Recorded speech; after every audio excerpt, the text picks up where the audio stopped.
여호수아 15장 20절에서 19절. 유다 자손의 지파가 그 가족대로 얻은 기업은 이러하니라. 유다 자손의 지파의 남으로 에돔 경계에 접근한 성읍들은 갑스엘과 에델과 야굴과 기나와 디모나와 아다다와 게데스와 하솔과 인난과 십과 델렘과 부알롯과 하솔 하닷다와 그리옷 헤스론 곧 하솔과 아맘과 세마와 몰라다와 하살 갓다와 헤스몬과 벳벨렉과 하살수알과 브엘세바와 비스요테아와 바알라와 이임과 에셈과 62절까지는 유다 지파가 무슨 땅을 차지했는가 좀 길게 이렇게 나와 있습니다. 그저 단순히 이스라엘 백성들의 땅 나누기를 보면 의미가 없어요. 하나님께서 여기 본문들을 아주 좀 길게 이렇게 열거하신 이유는 모든 땅의 경계는 하나님께서 직접 하신다는 얘기를 하는 겁니다.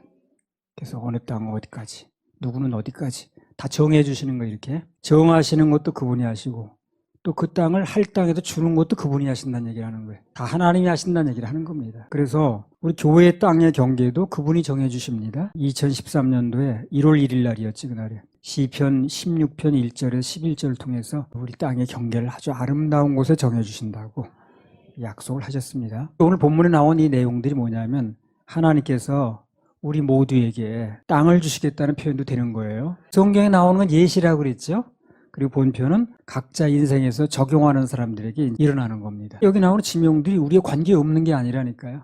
이게 관계없다고 보니까 길게 왜 이름을 써놔가지고 다 읽기도 힘드네. 근데 관계없는 게 아니고 모두 주실 기업과 연관이 돼 있어요. 이게요. 여호수아 15장 63절. 예루살렘 거민 여부스 사람을 유다 자손이 쫓아내지 못하였으므로 여부스 사람이 오늘날까지 유다 자손과 함께 예루살렘에 거하니라. 예루살렘은요 아주 훗날 다윗 왕 시대에 실제로 점령을 합니다. 사무엘하 5장에 보면 다윗이 여부수 사람들을 쫓아내고 예루살렘에 이제 수도를 정하는 그런 장면이 나오죠. 원래 예루살렘이라는 뜻이 제루살렘, 평화의 도시라는 뜻이에요. 그런데 아이러니컬하게도 역사적으로는 예루살렘이 거의 평화로운 적이 없었습니다. 이름은 그런데 거의 평화로운 적이 없었어요. 늘 강대국에 짓밟히거나 아니면 반쪽이 나 있거나. 지금도 반쪽 나 있어요. 그게요. 회교도와 이스라엘이 반반씩 나눠서 다스리고 있습니다. 그래서 회교도들이 아무리 미사일을 쏴도 예루살렘을 못 쏘는 거예요. 자기네들도 반을 차지하고 있으니까. 그리고 그 이스라엘 성전 지으려고 하는 땅에 지금 그들의 성전이 지어져 있어요. 딱 그 자리거든 그게. 그래서 이스라엘이 성전을 지으려고 하는데 그걸 지으려면 헐어야 되는 거예요. 그걸요. 그럼 이제 그건 곧바로 전쟁이지. 세계 화약고입니다. 하여튼 평화로운 적이 별로 없어. 많은 사람들의 얘기가 세계 3차 대전이 일어난다면 예루살렘 때문에 일어날 확률이 높다. 이렇게 얘기하더라고요. 이제든지 이스라엘 성전만 짓겠다고 나오면 이제 터지게 돼 있는 거예요, 그게. 근데 이스라엘은 왜 또 성전을 지어야 되냐면요. 성전 신앙이에요, 그 사람들은. 성전을 지어서 거기서 제사를 드려야 자기네 죄가 없어진다 이렇게 생각하는 거예요. 예수님이 해놓은 걸 생각하지 않으니까. 예수 믿지 않거든. 그러니까 성전에 가서 뭘 해야 된다고 생각하는 거예요. 그러니까 몇백 년 동안 못하고 있는 거예요, 지금요. 성전이 없어진 다음에 그걸 못하고 있는 거예요. 그러니까 빨리 지어야 되겠는 거야. 근데 지으려니까 또 그게 지어져 있는 거예요, 회교사원이. 그걸 헐어야만 되는 거야. 딱 그 자리에 해야 되거든. 그 자리가 무슨 자리냐면요. 아브라함이 모리아산에서 제물 드렸죠. 딱 그 자리입니다. 그리고 여부수 타작마당에서 나타나셨죠. 딱 그 자리입니다, 거기가. 그 자리를 옮길 수가 없는 거예요. 회교도들이 아브라함을 자기 조상이라 또 그래요. 아브라함이 제사 드린 자리가 자기 조상이 드린 자리라고 또 보는 거예요. 아브라함은 그들에게도 조상이에요. 우리 믿음에게도 조상이고 또 이스라엘에게도 조상입니다. 세계에서 예수님 빼놓고는 아브라함 이름만큼 유명한 사람이 없어요. 내 이름이 창대하게 된다 그랬잖아요. 복의 근원이 된다 그랬잖아요. 그대로 된 거예요, 그대로. 그래서 이게 성전을 좀 지어야 되겠는데 저러고 있으니 답답한 일이라 이게. 근데 이제 환란 때 무슨 일이 벌어지냐면요. 적그리스도가 나타나가지고 성전 짓는 거 도와주겠다고 나오는 거예요, 이스라엘에게. 그러니까 이스라엘이 딱 마음을 열어가지고 그쪽에 붙습니다. 거기 예배 드리라고 적그리스도가 하는 게 아니거든. 이스라엘을 점령하려고 그랬던 건데 속는 거죠. 그래서 다니엘서 보면 3년 반이 지나게 되면 그 적그리스도가 갑자기 돌변을 해가지고 제사 못 드리게 하고 성전 대차지야. 거기다 무슨 제사야 이렇게 나오는 거예요. 그래서 거기서 이제 큰 싸움이 또 벌어지게 되죠. 그때 우리 교회들은 어디 있습니까? 공중에 있습니다. 애구른이고 다 구원은 개별적입니다. 엄마가 가니까 손붙잡고 하는 게 아니에요. 어떤 사람이 부인 치마끈을 잡고 올라간다고 그러는 거 말도 안 되는 소리지. 내 육신의 혈육이라 할지라도 부부간이라 할지라도 개별적으로 구원받는 거예요. 개인의 구세주입니다. 그래서 개인적으로 예수님과 1대1 관계가 이루어져서 올라가야 되는 거지. 못 올라가면 어떻게 되는 거야? 지옥으로 가는 거예요. 개인적으로 구원받아야 되는 거예요. 개별적으로 얘기할 수밖에 없죠. 그러니까. 이 구원이라는 건 누구의 도움을 받을 수도 없어요. 단 길을 알려줄 수는 있는 겁니다. 최종 선택은 본인이 하는 겁니다. 그건 하나님도 대신 선택해 주지 않아요. 그래서 기회만 있으면 말귀를 좀 알아들을 정도면 그것부터 얘기를 해야 돼. 말귀만 알아들으면 어쨌든 다 개별적으로 구원 받아야 돼요. 가장 급선무가 그거야. 언제 주님 오실지 모르니까. 둘이 잠자다가 한 사람 올라가 한 사람 남는다 그러잖아요. 냉정하게 나눠집니다. 나중에. 주님이 이 땅에 공중 재림하신 날 딱 끝납니다. 그때. 모든 스케줄이 다 끝납니다. 이스라엘만 그때 이 공중 재림하는 걸 보고도 한 번 기회가 주어져요. 우리는 이스라엘이 아니에요. 이방인입니다. 그래서 우리는 그런 기회가 주어지지 않습니다. 로마서에 나오죠. 이스라엘이 돌이킬 때까지 잠시 동안 이방인의 때가 있는 거예요, 지금. 이방인의 때가 언제인지 끝나게 되면 구원이 다시 이스라엘로 넘어 들어갑니다. 스가랴서에 나오잖아요. 민족적으로 돌이키는. 근데 우리는 그렇게 되지 않아요. 그래서 지금 이방인의 때 이 기회가 주어졌을 때는 구원을 받아야 되는 거예요. 하루도 미루면 안 되는 거예요, 하루도. 오늘 밤에 오실지 내일일지 모르기 때문에. 오늘이 구원의 날이라고 그랬어요. 내일이 구원의 날이라고 그러지 않았어요. 오늘이 구원의 날이라고 그랬잖아요. 지금이 구원의 때라고 그러잖아요. 왜 그렇게 말을 하겠어요? 그분 오시면 끝나니까. 내일 미루지 말라는 거거든. 예배는 모여서 드리는 건 맞지만 다 개별적으로 드리는 거예요. 구원도 모여서 있는 건 맞지만 다 개별적으로 받는 겁니다. 그래서 개인의 구세주예요. 우리의 구세주가 아니라. 이 휴거를 가지고요. 납치라고 써요, 납치. 그 납치들이 오늘 갑자기 가버리는 거야. 순식간에. 그 내가 무슨 누구 데리고 갈까 말 시간도 없어. 순간적으로 됩니다. 정말 호련히. 환난 때 젖 먹이는 자에게 화가 있겠다는 말씀이 나와요. 그게 무슨 얘기냐면 젖 먹이는 아이는 구원받을 확률이 없습니다. 판단을 못하면 구원을 못 받는 거야, 걔가. 그건 구원 못 받으면 어디 간다는 얘기라. 그래도 화야, 그게. 얼마나 심각하고, 얼마나 냉정하고, 성경은 얼마나 정확하게 말하고 있는 거지. 아무튼 그래서 예루살렘이라는 이름의 뜻이 이제 평화의 도시라는 뜻인데, 이제까지는 예루살렘 평화가 없었다는 겁니다. 왜 그러냐면, 진짜 평화의 왕이 옵니다, 앞으로. 그 진짜 평화의 왕, 평강의 왕이신 예수 그리스도가 오실 때까지는 이 땅에 진정한 평화가 없다는 거죠. 이름만 평화라고 지어서 적는 게 아니에요, 그게.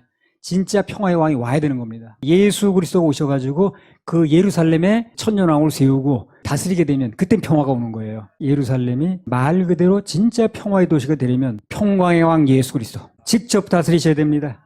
그래야 진정한 평화가 임하는 거예요. 우리 인생도 마찬가지입니다. 우리 인생에 진짜 평화가 오려면 어떻게 해야 되는 거예요?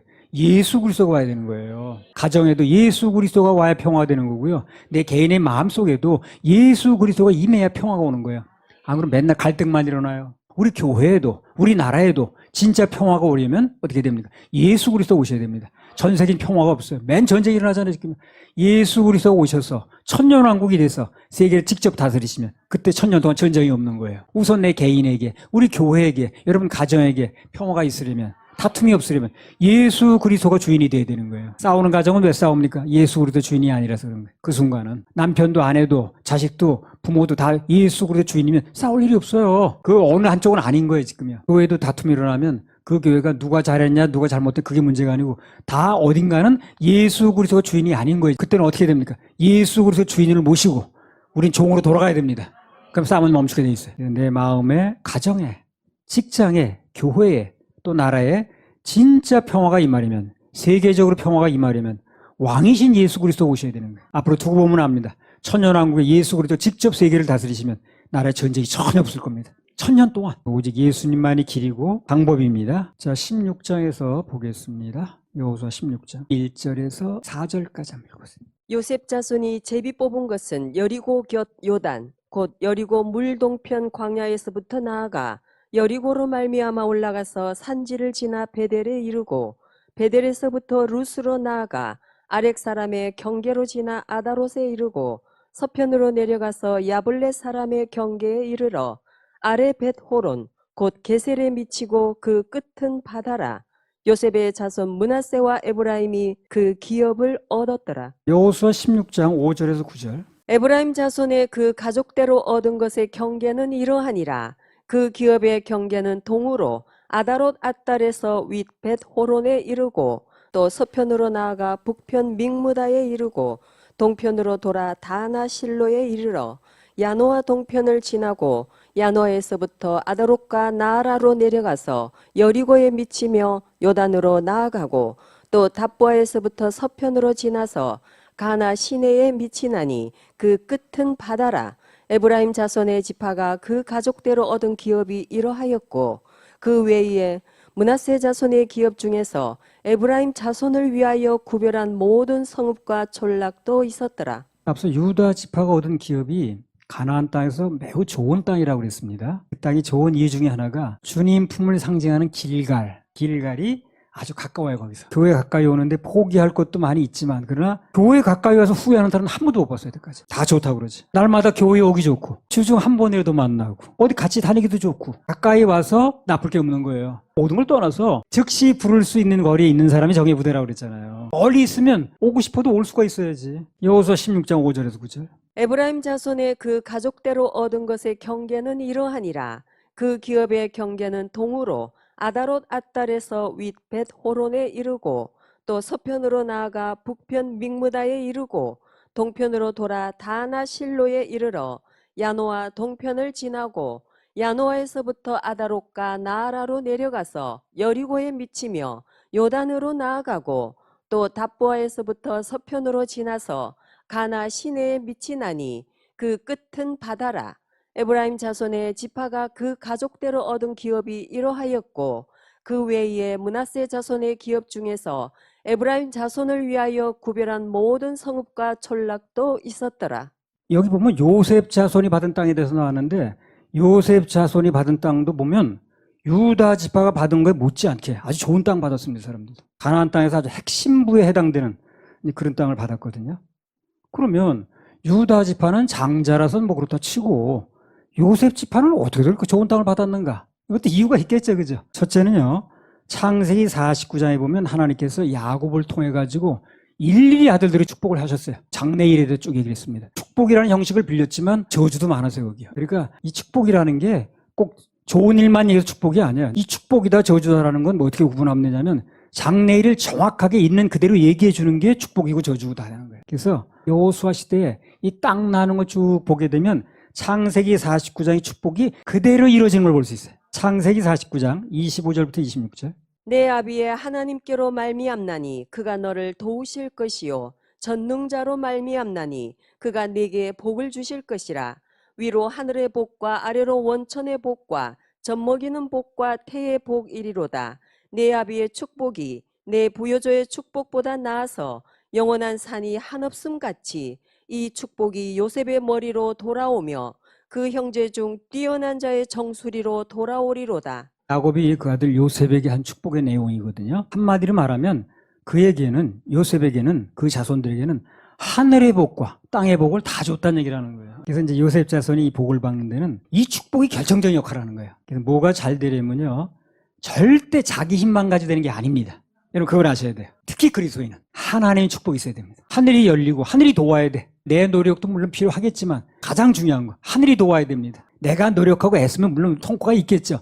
그것만 가지고 잘 될 수는 없어요. 하나님의 축복이 있어야 돼요. 하나님의 축복을 늘 사모하면서 살아야 돼. 하나님의 축복을 사모하면서 살려니 예배도 성공해야 되고 드림도 성공해야 되고 충성봉사도 하는 거예요. 그래서 일단 하나님 축복부터 받아야 돼. 그래야 그야말로 복된 일이 일어나는 거예요. 창세기 27장에 보면 아버지 이삭을 통해서 하늘의 축복을 받으려고 애를 쓰지 하죠. 야곱이 하나님 축복을 받겠다고 먼저 나오잖아요. 그래서는 그 가치를 몰라. 요셉 자손이 바지가 아닌데도 그 축복을 근거로 해서 복을 받은 걸 볼 때, 아하, 하나님 안에서 뭔가 일이 되려면, 뭐가 잘 되려면 그분의 축복을 먼저 받아야 되겠구나.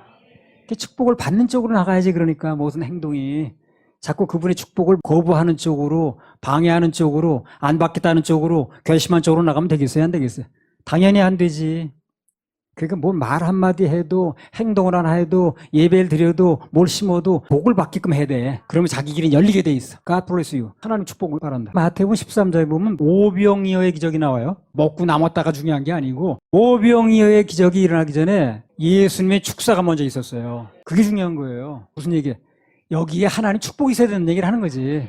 하나님이 복을 주셔야, 하나님이 역사하셔야 이게 되어진다는 얘기를 하는 거예요. 뭘 하기 전에 우리는 먼저 하나님의 축복부터 사모해야 됩니다. 순서가 중요합니다. 순서가. 하나님의 축복 없이 하는 일은요, 애쓰고 노력은 많이 하는데 열매가 시원치 않아요. 뭐 좀 되는 것 같다. 폭삭 주저앉고. 그래서 우리는 주님의 축복을 사모하는 겁니다. 그래야 그 일이 잘 됩니다. 하나님께 잘 보여야 돼요. 그래서 요셉 자손이 그렇게 하늘의 복, 땅의 복을 다 받은 것은 첫째로 무슨 이유냐? 그 아버지를 통한 하나님의 축복이 있었다는 겁니다. 그래서 우리는 무슨 일 할 때 먼저 하나님의 축복을 받고 하는 게 좋아요. 하나님의 축복을 그냥 받겠다고만 해서 되는 게 아니라 받을 만한 일을 해야 되겠죠. 상급이니까. 구원은 은혜를 받지만 상급은 내가 하는 것만큼 받는 거거든. 그래서 그분에게 잘 보여야 되고, 특별히 예배 성공해야 되고, 또 드림 성공해야 되고, 말도 잘해야 되고, 그런 것들이 다 우리에게 하나님의 축복을 불러오는 길이 되는 겁니다. 그리고 요셉 자손이 잘 되는 또 하나가 있어요. 그건 다음 시간에 하겠습니다.